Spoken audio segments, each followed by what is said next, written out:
Hi எனக்கு days அன்றைக்கி நம்ம ஜிமனோட எஃப்எஃபான ரொமான்டிக் ஹஸ்பண்ட் எபிசோட் 68 தான் பார்க்க போகிறோம்.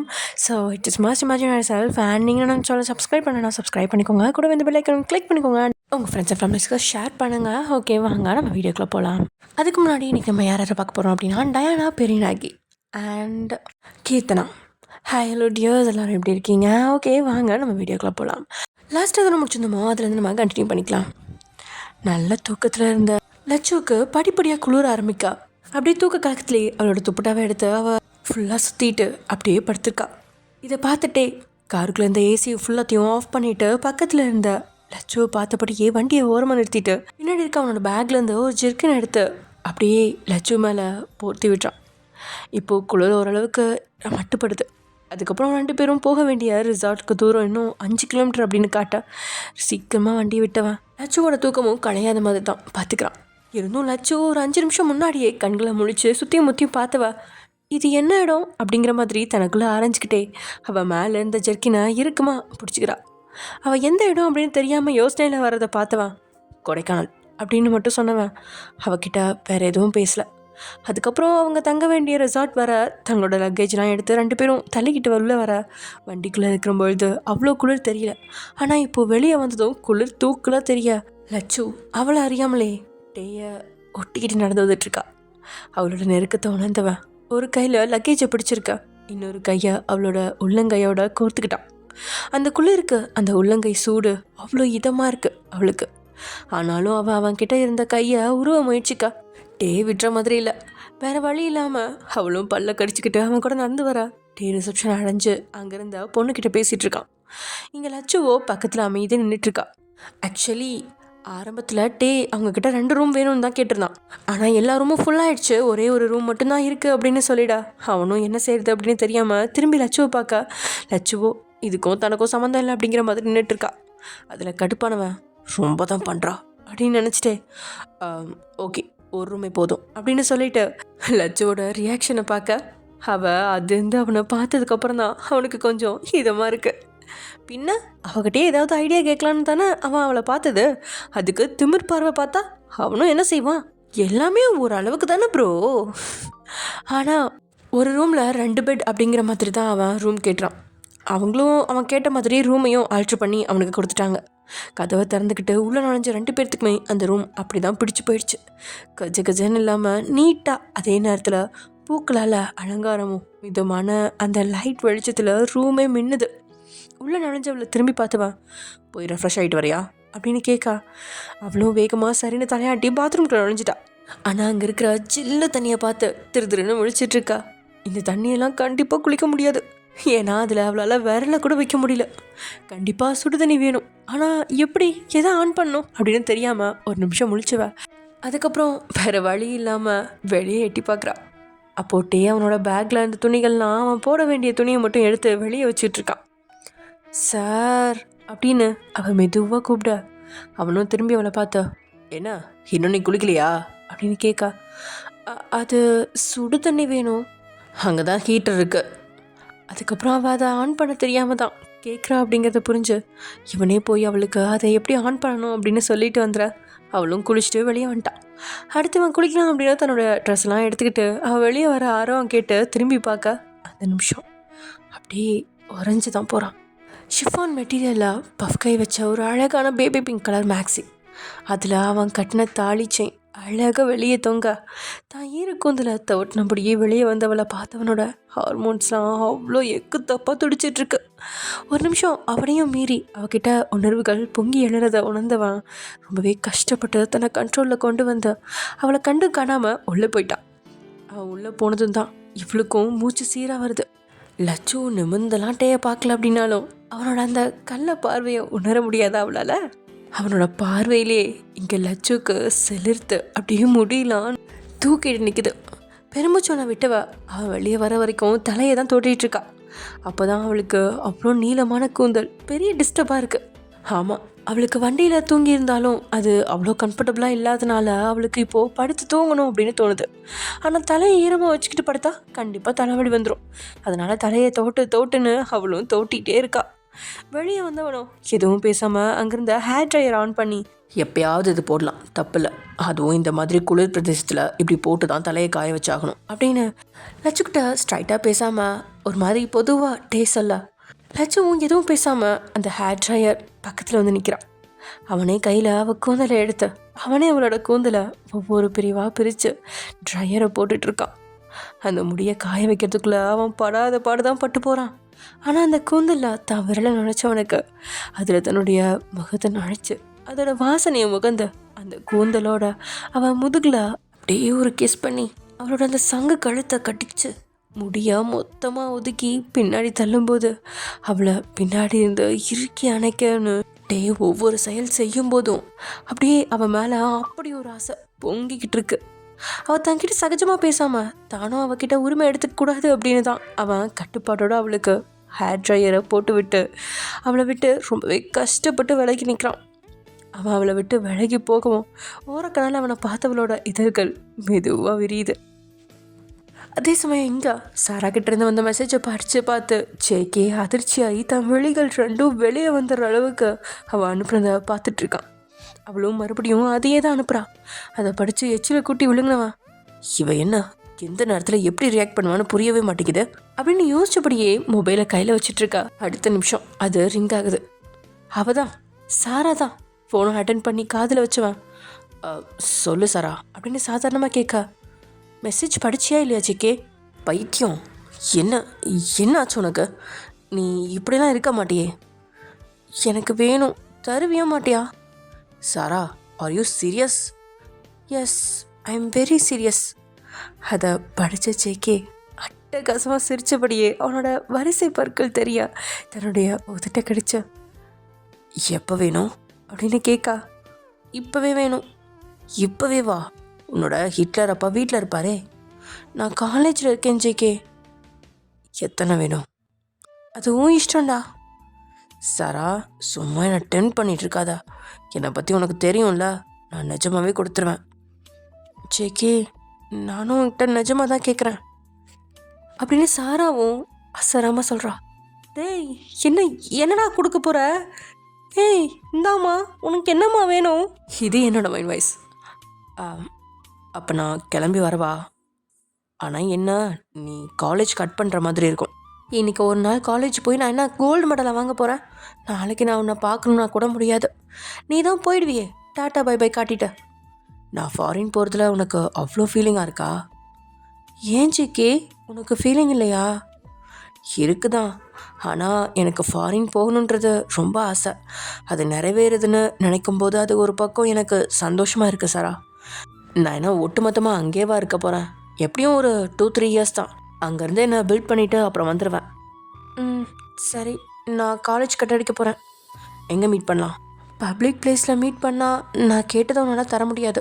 ஸோ என்னோடய ஃப்ரெண்டு வீட்டுக்கு வரியா? அவள் மட்டும்தான் அங்கே தங்கியிருக்கா. கீ கேட்டால் கண்டிப்பாக கொடுப்பா அப்படின்னு சாரா சொல்லவும் இந்த பக்கம் மௌனம். ஹலோ ஜேகே, லைனில் இருக்கியா? நான் பேசுறது கேட்குதா? சாரா, உண்மையாகவே நீ தான் பேசுகிறியா இல்லை வேறு யாராவது என்ன ப்ராங்க் பண்ணுறாங்களா? ஹலோ, ரொம்பலாம் ஷாக்காக வேணாம். வாட், ரொம்ப ஷாக்காக வேணாமா? ஏய், நீ பேசுறதெல்லாம் எனக்கு அப்படி தாண்டி இருக்கு. கட்டடிக்கலாங்கிற, கிஸ் அடிக்கலாங்கிற, அதுவும் ஃப்ரெண்டு வீட்டுக்கு வர சொல்கிற. இதெல்லாம் கேட்கும்போது பின்ன தாண்டி வருவாயா படம் பார்த்துருக்கியா? அந்த படத்தில் ஏய் அந்த ரேஜுக்கெலாம் நீ கற்பனை பண்ணிக்காதா.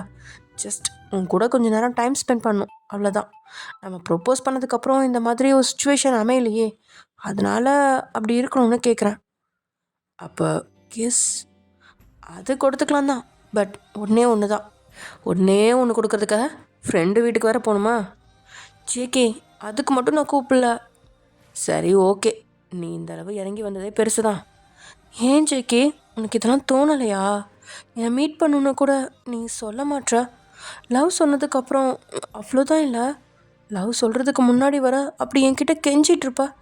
இப்போ என்னன்னா கண்டுக்க கூட மாட்ற. லூஸு, அப்படியெல்லாம் எதுவும் இல்லை. ஷாப்பிங் பண்ண வேண்டியது நிறையா இருந்துச்சு. நீயே சொல்லு, 1 வீக்கில் அண்ணா இத்தனை அரேஞ்ச்மெண்ட் பண்ணியிருக்காங்க அப்படின்னா எந்தளவு நான் யோசிச்சு எல்லாத்தையும் எடுத்து வைக்க வேண்டியதாக இருக்கும். அதுக்காக உன்னை மறந்துட்டேன்னு சொல்ல முடியாது.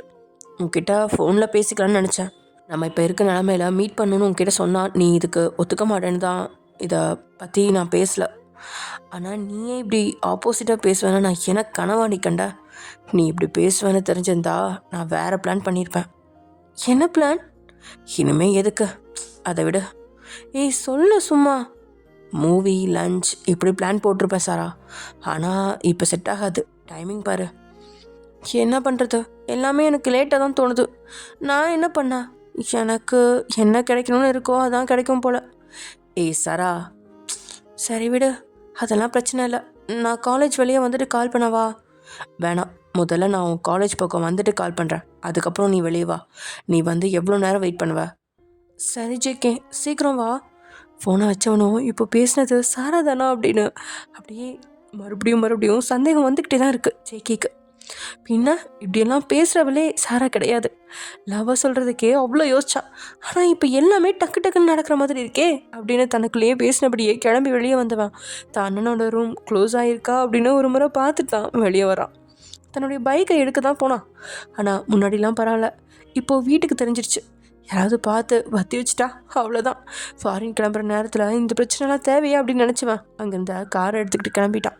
அதே சமயம் எங்கே விடிய காலையில் தான் அவங்க அந்த ரிசார்ட்டுக்கே வந்திருந்தாங்க. இப்போது 2 பேரும் குளிச்சு முடிக்கா கொஞ்சம் வெளிச்சம் அந்த இடத்துல பரவ ஆரம்பிச்சிருச்சு. டேக்லாம் இந்த மாதிரி காலை குளிர் அப்படியே ரிலாக்ஸாக நின்று ரசிக்கிறது ரொம்பவே பிடிக்கும். அவன் திரும்பி லட்சுவை பார்க்க அவ்வளோ அங்கேருந்து பெட்டில் படுத்தேட்டா. சரி, அவளை டிஸ்டர்ப் பண்ண வேணாம் அப்படின்னு அவன் வெளியே போக இவ்வளோ, சார் எங்கே போகிறீங்க அப்படின்னு பெட்லேருந்து எழுந்தபடி கேட்கா. நீ தூங்கலட்டோ, எனக்கு இப்படி மார்னிங் சீனரி பார்க்க ரொம்ப பிடிக்கும். ஓ, அப்போ நானும் வரேன் சார் அப்படிங்கிற மாதிரி அவள் எழுந்துக்க. இல்லை, உன்னோட தூக்கம் உன் கண்ணிலே தெரியுது, நீ தூங்க. இல்லை நானும் வரேன். நான் தான் சொல்கிறேன்ல லட்டு. இல்லை சார், எனக்கு தனியாக இருக்க பயமாக இருக்குது அப்படின்னு அவள் கடைசியில் உண்மையை சொல்லிட. அதுக்கப்புறம் தான் டேக்கே புரியுது. லட்சுவை தனியாக விட்டுட்டு அவன் போகிறதா அதுவும் தெரியாதடா வர. தான் தவற உணர்ந்தவா உடனே சாரி அப்படின்னு சொன்னவன் நீ தூங்க அப்படின்னு சொன்னபடி அங்கேருந்து பால்கனிக்கு போயிட்டான். அவளுக்கு தூக்கம் வந்துச்சு தான். ஆனால் டே பால்கனிக்கு போனதும் அவளால் தூங்க முடியல. தூக்கம் வராமல் புரண்டு படுத்தவா அவளும் மெதுவாக எழுந்து போய் பால்கனியில் அவனை எட்டி பார்க்க சத்தம் கிட்ட திரும்பி பார்த்த டே அவளை பார்த்துட்டு ஒன்றும் சொல்லாமல் திரும்பி நின்றுட்டான். ஏன் வந்தா அப்படின்னு கேட்கலாம் தான். ஆனால் அவனுக்கு இந்த இயற்கையோடு சேர்த்து அவளோட அருகாமையும் தேவைப்படுது. அவன் பார்த்துட்டு திரும்பவும் அவன் மெதுவாக அந்த பால்கனி பிடியை பிடிச்சபடியே அவனை விட்டு கொஞ்சம் தூரமாக தான் நின்றுட்டுருக்கா. ஓரக்கனால அவளை பார்த்தவனோ திரும்பி, தூக்கம் வரலையா? ஏன் தெரியல, தனியாக படுக்க பயமாக இருந்துச்சா? நான் வேணா அவன் கூட வந்து படுக்கட்டுமா அப்படின்னு சொன்னவன் உடனே அவன் சொன்ன வார்த்தையை உணர்ந்து ஏன்னா அப்படின்னு அவனை முறைப்போட பார்க்க, ஓய் நீ நினைக்கிற மாதிரி எதுவும் இல்லை, நான் என்னோட காட்டில் படுத்துக்கிறேன், நீ உன் காட்டில் படுத்துக்கோ, அதை சொல்ல வந்தேன். நீ என்ன நினச்ச அப்படின்னு கேட்டபடியே அவன் பக்கத்தில் வந்துட. நான் ஒன்றும் நினைக்கல அப்படின்னு சொன்னவளுக்கு அவனோட அந்த அருகாமை தந்த சூடு ஒரு வித தடுமாற்றத்தை ஏற்படுத்திகிட்ருக்கு. அதுக்கப்புறம் 2 பேருமே அமைதியாக அங்கேருந்த சீனரியை பார்க்க கண்ணுக்கு குளிர்ச்சி, மனசுக்கு அவ்வளோ புத்துணர்ச்சி. அந்த சூழலே அவங்க 2 பேர்த்தோட மனசை மாற்ற போதுமானதாக இருக்குது. மனசு 2 பேர்த்துக்கும் லேசாக அவள் பக்கமாக திரும்பினாட்டே, இன்னும் என் மேலே கோவமாக தான் இருக்கியா லட்டு அப்படின்னு கேட்கா. லட்சுவோ மெல்லிதா இதனை விரிச்சு இல்லை அப்படின்னு தலையாட்டா. உடனே அவன் உரிமையாக அவனோட கையை பிடிச்சிக்கிட்டான். அவன் பட்டுன்னு அவன் கையை பிடிக்கவும் இவள் சட்டுன்னு அவனை பார்க்க, நானும் எவ்வளோ நேரம் தான் என்னை கண்ட்ரோல் பண்ணிட்டு நிற்கிறது லட்டு அப்படின்னு சொன்னவன் அவள் உள்ளங்கையை பற்றி அதில் அழுத்தமாக கிஸ் பண்ணிட்டா. எனக்கு சீனரிஸ்னால் ரொம்ப பிடிக்கும், அதுவும் இது மாதிரி கிளைமேட்டில் இது எல்லாத்தையும் ரசிக்கிறதுல எனக்கு ஒரு அமைதி கிடைக்கும்.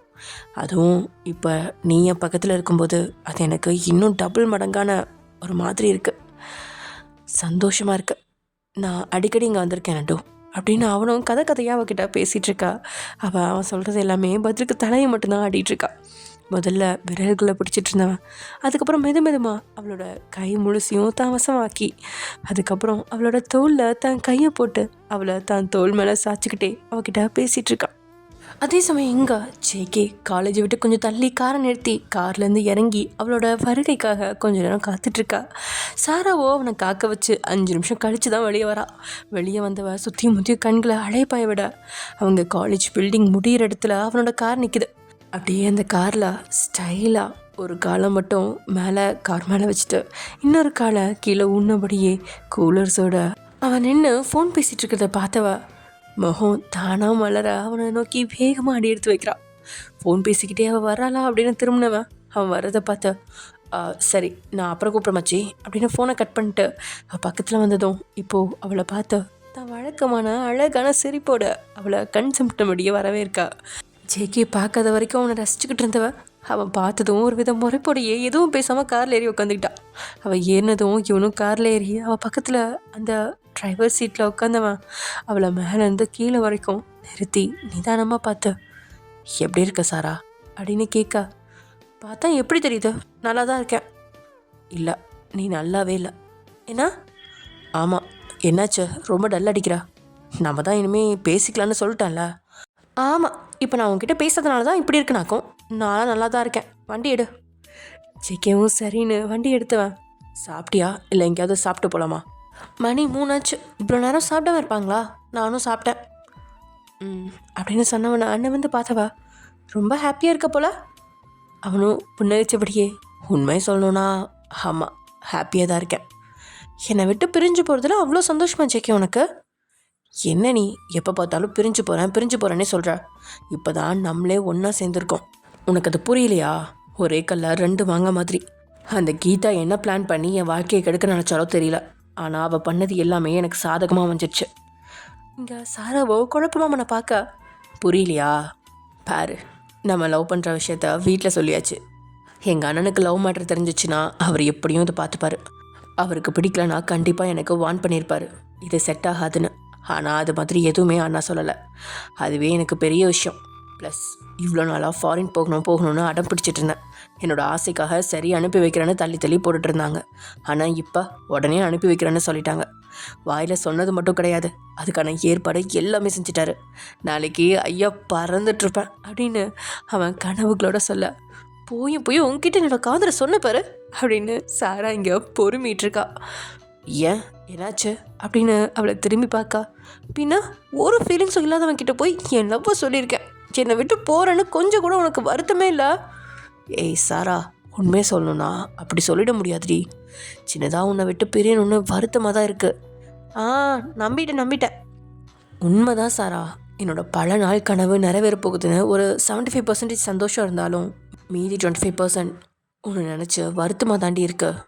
ஆனால் டெக்னாலஜி நல்லா இம்ப்ரூவ் ஆகிருக்கு சாரா. ஸோ நான் இங்கேருந்தே உங்க கூட இருக்கிற மாதிரி ஃபீல் கொடுக்க முடியும் அப்படின்னு ஜேகே சொல்லிட்டுருக்க. அதுக்கு மேலே இங்கே சாராக்கும் அவன்கிட்ட தான் வருத்தமாக இருக்கிறத காட்டிக்க விரும்பலை. அதனால் முடிஞ்சளவு முகத்தை மாற்றி நார்மலாக வச்சுவா. சரி லக்கேஜெல்லாம் பேக் பண்ணியாச்சா? ஓரளவு பேக் பண்ணியாச்சு. அம்மா இன்னும் எடுத்து வச்சுட்டே இருக்காங்க. அங்கே போய் எனக்கு என்னெல்லாம் தேவைப்படும்னு அவங்களுக்கு தான் தெரியும்ல.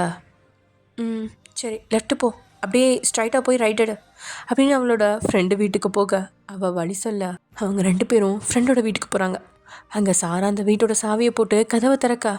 யார் வீடு சார் அது? நான் தான் சொன்னனே ஃப்ரெண்டோடதுன்னு. என்னடா சின்னதாக இருந்தாலும் நல்லா இருக்குல்ல? உனக்கு எது மாதிரி வீடு இருந்தால் பிடிக்கும் சாரா?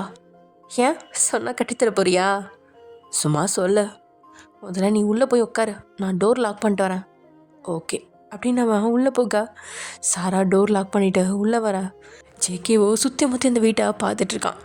அவள் வந்ததுமே சோஃபாவில் உட்காந்தவன் வா சாரா அப்படின்னு கூப்பிட அவ்வளோ அவனுக்கு எதிரில் இந்த சோஃபாவில் உட்கார அதை பார்த்து லேசாக சிரிச்சவன் நான் உன்னை எதுவும் பண்ண மாட்டேன், என் பக்கத்தில் வந்து கூட உட்கார மாட்டியா? எதுக்கு உட்காரணும்? என்ன எதுக்கு உட்காரணுமா? எதுக்காக என்னை நீங்கள் கூட்டிகிட்டு வந்தா? பேசுறதுக்காக. அதுக்கு மட்டும்தானா? ஆமாம். அதுக்கு நீ கார்லேயே பேசியிருக்கலாமே. ஆமாம்ல, பேசாமல் நம்ம காருக்கு போவோமா? அதில் ஜேகேவோ அவளை செல்லமாக முறைக்கா. இங்கே சாராவோ புருவம் உயர்த்தி என்ன அப்படிங்கிற மாதிரி பார்க்க. அதுக்கப்புறம் அவன் யோசிக்கவே இல்லை. அவனே எழுந்து வந்து அவள் பக்கத்தில் உட்காந்துக்கிட்டான்.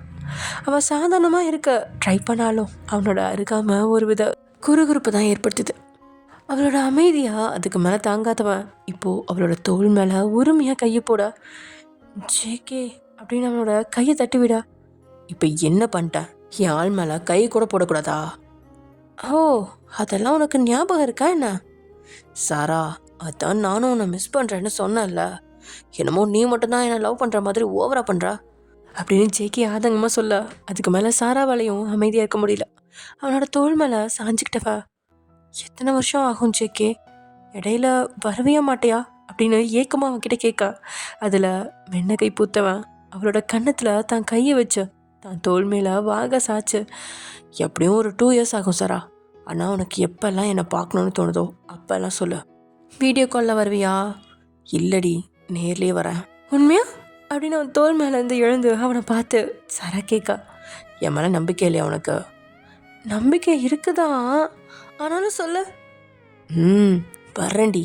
உன்னை பார்க்காம பேசாமல் இருக்கிற மாதிரி இருந்தால் கண்டிப்பாக நான் போக மாட்டேன்டி. உன் கூட பேச முடியும், உன்னை பார்க்க முடியுன்ற வசதி இருக்கிறனால தான் இப்போ நான் ஃபாரினே போகிறேன். இப்படி டல்லாக பேச வச்சா நான் வழி அனுப்புவா? சிரித்த முகமாக வழி அனுப்புவே.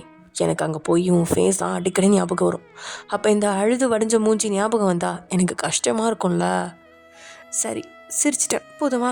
லவ் யூ டூ டார்லிங் அப்படின்னு சொன்னவன் இப்போ அவள் கன்னத்தில் வேகமாக கிஸ் பண்ண போக, அவளோ அவனை தள்ளி விட்டுட்டு, ஏய் என்ன பண்ணுறா அப்படின்னு கேட்க, கிஸ்ஸடி. அதெல்லாம் ஒன்றும் வேணாம். ஏய் என்ன சாரா, என்ன விளையாடுறியா? அதை சொல்லித்தானே என்னை கூட்டிகிட்டு வந்த. அப்போ அதுக்காக தான் நீ வந்திருக்க. ஏய் என்ன சாரா இப்படி கேட்டா? பச்சையாக சொல்ல முடியாது, ஆனால் குத்து மதிப்பாக சொல்லலாம். டேய் பொறுக்கி, எவ்வளோ நல்லாச்சு சாரா நீ என்னை இப்படி கூப்பிட்டு. சே, இதெல்லாம் உனக்கு பெருமையா அப்படின்னு அவள் கேட்டாலும் அவளோட இதழ் விரிஞ்சு தான் இருக்கு. வேற யாராவது இந்த வார்த்தையை சொன்னால் கோவம் வந்திருக்கும், ஆனால் நீ சொல்லும்போது என்னன்னே தெரிலடி, ஏன்னா கொஞ்சம் மாதிரியே இருக்கு அப்படின்னு சொன்னபடியே அவன் மேலே சாய பார்க்க, அவ்வளோ பக்கத்தில் இருந்த குஷன் எடுத்து அவன் தலையிலேயே அடிச்சவா. தள்ளியே உட்கார நீ. அவனும் சினிங்கிக்கிட்ட போடி அப்படின்னு முகத்தை திருப்பிக்கிறான். அதே சமயம் எங்கே லட்சுவும் டேயும் கொஞ்ச நேரம் அப்படியே அந்த சீனரிஸ்லாம் பார்த்துட்டு அவங்கவுங்க பெட்டில் படுத்து தூங்கி கண் விழிக்கும் பொழுது மணி 12 தொட்டுருந்துச்சு. அவங்களுடைய லஞ்சு பிரேக்ஃபாஸ்ட்னு ரெண்டையும் ஒன்றா முடிச்சுட்டு பக்கத்தில் இருக்கிற ஒரு வியூ பாயிண்ட்டுக்கு தான் அவங்க போயிருந்தாங்க. ஏன்னா கொடைக்கானல் சுற்றி பார்க்கணும் அப்படின்னா காலையிலே கிளம்புனா தான் சுற்றி பார்த்துட்டு ஈவினிங் அவங்க ரெசார்ட்டுக்கு வர சரியாக இருக்கும். ஆனால் இன்றைக்கி தூங்கியாச்சு, ஆனாலும் இன்றைக்கி சுற்றி பார்க்காம இருந்தால் நல்லா இருக்காதுல்ல அப்படின்னு பக்கத்தில் இருந்த ஒரு பார்க்குக்கு தான் அவங்க போகிறாங்க. அதுவும் பழமை வாய்ந்த ஒரு பூங்கா தான் அது. அங்கேருந்த கைடு அவங்களுக்கு எல்லாத்தையும் சொல்லிகிட்ருக்கா. அங்கே போகிற வரைக்கும் கூட கொஞ்சம் 2 பேர்த்துக்கும் விலகல் இருந்துச்சு. ஆனால் திரும்பி வரும்பொழுது 2 பேரும் ஒருத்தர் கை கோத்து அவ்வளோ நெருக்கமாக நடந்து வந்துட்டுருக்காங்க. அந்த நேரம்னு பார்த்து டே ஃபோன் அடிக்கா. வேறு வழி இல்லாமல் லட்சுவோட கையை விட்டுட்டு ஃபோன் எடுத்து பார்த்தா வயன். அதை அட்டென்ட் பண்ணவன், ஹலோ வயன், எந்த பிரச்சனையும் இல்லை தானே?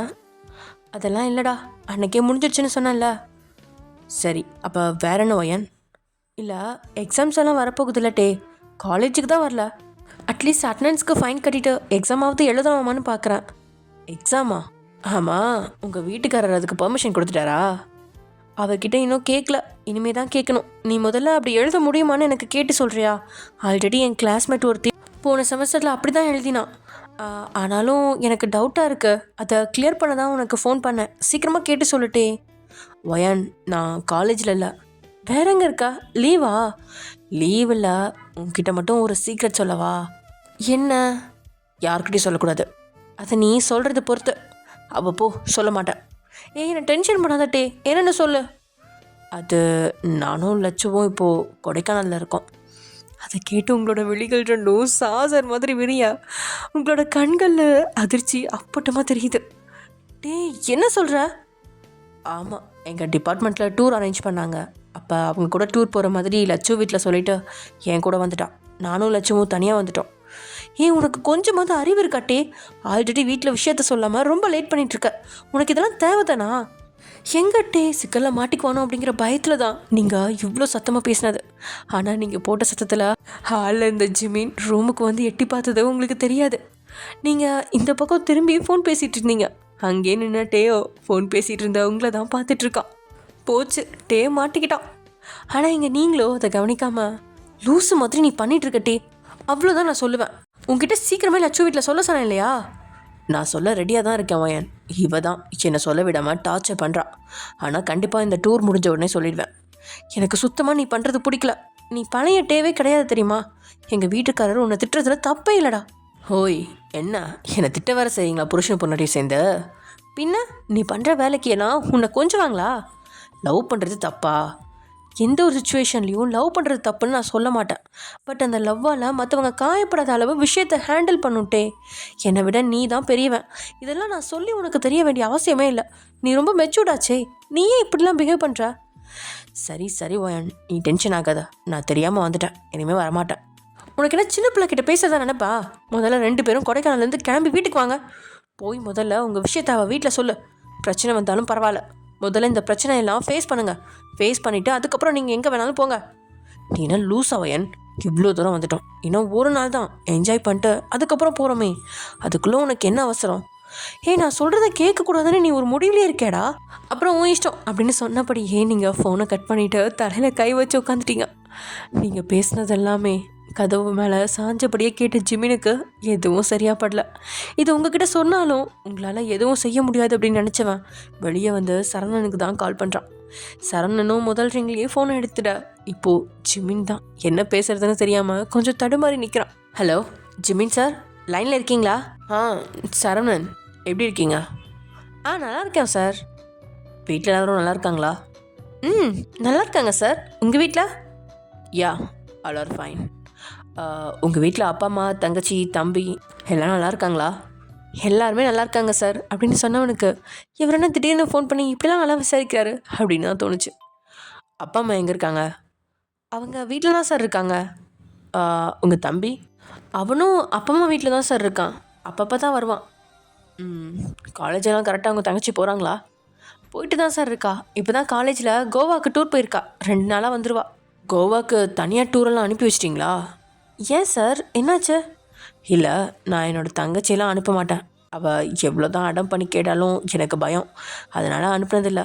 அதனால் கேட்குறேன் அப்படின்னு அவன் ரொம்பவே கஷ்டப்பட்டு சாதாரணமாக பேச ட்ரை பண்ணிகிட்ருக்கான். எனக்கும் கொஞ்சம் பயம்தான். அப்பா அம்மாக்கெல்லாம் இஷ்டமே இல்லை சார். ஆனால் எப்படியும் இன்னொரு வீட்டுக்கு போகிற பொண்ணு நம்ம வீட்டில் இருக்கும்போது சின்னதாக ஒரு சந்தோஷத்தை கூட அனுபவிக்கலன்னு நினச்சிடக்கூடாது இல்லையா? இவ்வளோ நாள் வீட்டில் தான் இருந்தா. இப்போ தான் காலேஜுக்குன்னு வெளியவே அனுப்பியிருக்கோம். அந்த மாதிரி பிளேஸ்க்கெல்லாம் இனிமேல் எப்போ போவான்னு தெரியல. அதனால தான் கொஞ்சம் கெஞ்சி கேட்கவும் எனக்கும் மனசு தாங்கலை, அனுப்பி வச்சிட்டேன்.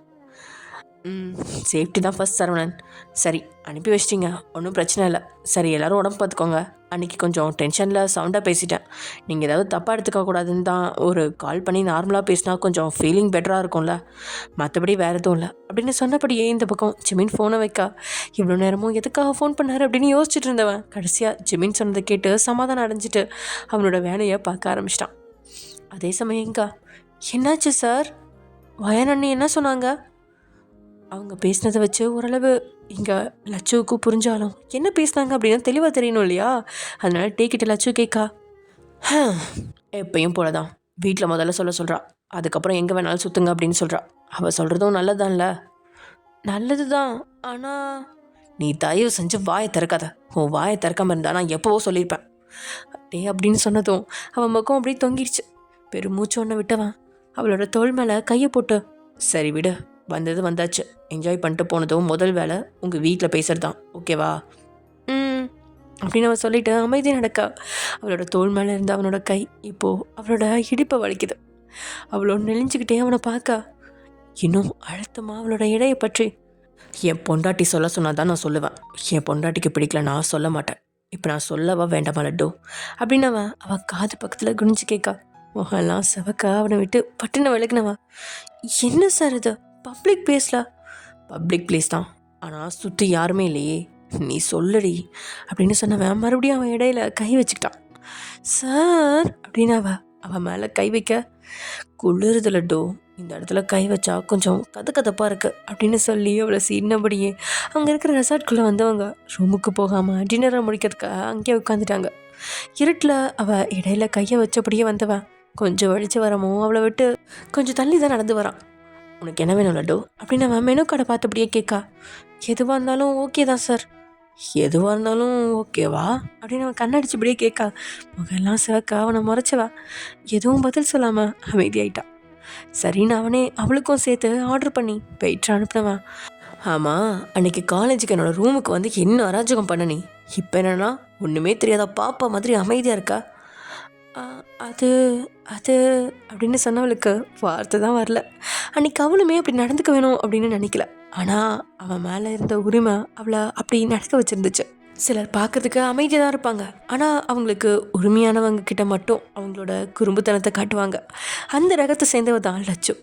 சார் போதும், எல்லாரும் நம்மளை பார்க்குற மாதிரியே இருக்கு, கொஞ்சம் சாப்பாடை பார்த்து சாப்பிடுங்க. லட்சு சொன்னதுக்கப்புறம் தான் அவனும் சுற்றி முற்றி பார்க்க ஒரு சிலர் இவங்கள கண்டும் காணாமலும் தான் இருக்காங்க. ஏன்னா அப்படியே ஆணு தான் அவன் பார்த்துட்ருக்கான் அவளை. அதுக்கப்புறம் தன்னுடைய தப்பை உணர்ந்தவன் சாப்பாட்டில் கவனம் செலுத்தி சாப்பிட ஆரம்பிக்க இவளுக்கோ அப்போ தான் மூச்சே சீராக வந்துச்சு. என்னாச்சு இவருக்கு அப்படின்னு அவனை செல்லமாக திட்டினபடியே தான் சாப்பிட்டு முடிக்கிறான். சாப்பிட்டு முடிச்சு 2 பேருமே தங்களோட ரூமுக்கு போக ஏன்னே தெரியாத ஒரு புதுவித படப்படப்பு பதட்டம் எல்லாமே 2 பேர்த்தையுமே தொத்திக்குது. பார்க்கில் இருக்கிற வரைக்கும் டேயோட பார்வை அப்படி கிடையாது. வர வழியில் அவளோட இடுப்பை பிடிச்சதுலேருந்து அவனோட பார்வையே சுத்தமாக சரியில்லை. அது தெளிவாக லட்சுக்கும் தெரியுது. அதனாலேயே ரூம்குள்ளே நுழைஞ்சதுமே இவன் வேகமாக பாத்ரூம்குள்ளே நுழைஞ்சிக்கா. அண்ணாட்டே இவன் வருவான்னு காத்து ஒரு கட்டத்தில் கதவை அவன் தட்ட அவன் 15 நிமிஷத்துக்கு முன்னாடி குளிச்சிட்டா. ஆனால் எப்படி வெளியே போகிறது அப்படின்னு அவ்வளோ வைக்கும் கூச்சம் எல்லாம் போட்டுக்க அங்கேயே அப்படியே நின்றுட்டான்.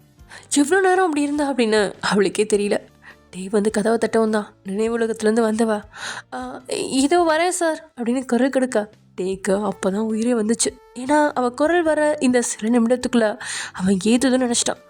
உள்ளே என்ன பண்ணுறா, சீக்கிரம் வா அப்படின்னு அப்படி ஏன் வாங்குறது சோஃபாவில் போய் உட்கார சரின்னு அவன்கிட்ட சொன்னவா.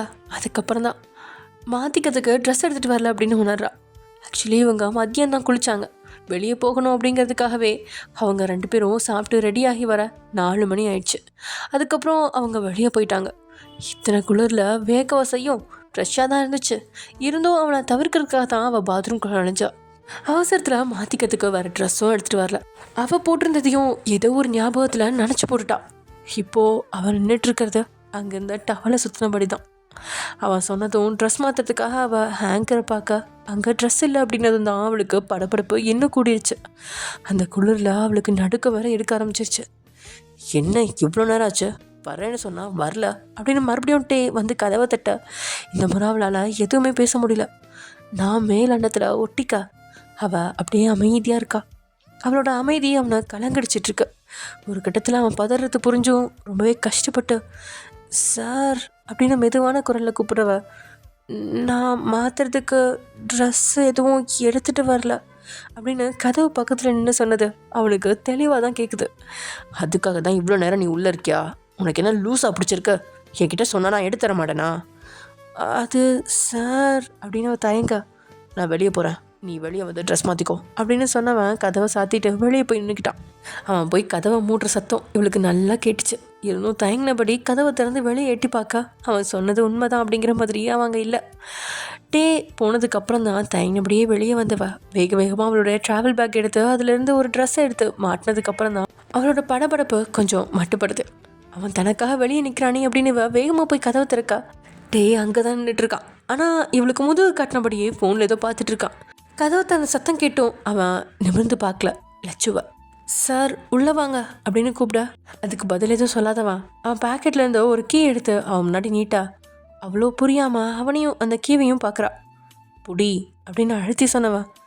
எனக்கு கொஞ்சம் வேலை இருக்குது, நான் வர லேட் ஆகும், உள்ளே லாக் பண்ணிட்டு தூங்கு, என்கிட்ட ஸ்பேர் கீ இருக்குது, நான் வந்துடுறேன் அப்படின்னு அவன் முகத்தை கூட பார்க்காம சொல்லிட்டு விருட்டுன்னு அவன் போனது அவனோட கோபத்தை அவளுக்கு அப்பட்டமாக காட்டுது.